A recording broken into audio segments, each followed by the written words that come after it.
ভারত বনাম দক্ষিণ আফ্রিকার মধ্যে আজকে চতুর্থ নম্বর টি-20 ম্যাচ হতে চলেছে। আজকে 15ই নভেম্বর 8:30 PM এবং ভারতের অধিনায়ক সূর্যকুমার যাদব যে একাদশ নিয়ে নামতে চলেছে চতুর্থ টি-20 ম্যাচ খেলতে।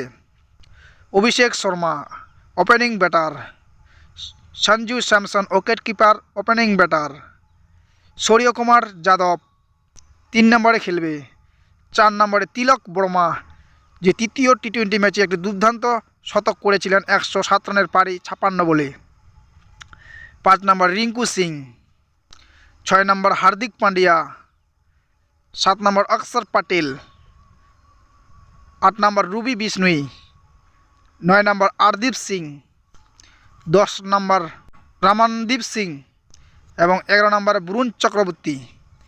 এই একাদশ নিয়ে খেলতে পারে ভারতের অধিনায়ক সূর্যকুমার যাদব দক্ষিণ আফ্রিকার বিপক্ষে এবং এই টেস্ট ম্যাচ জয়লাভ করে সিরিজটি জয়লাভ করার চেষ্টা করবে। 3-1 করার চেষ্টা করবে ভারতের অধিনায়ক সূর্যকুমার।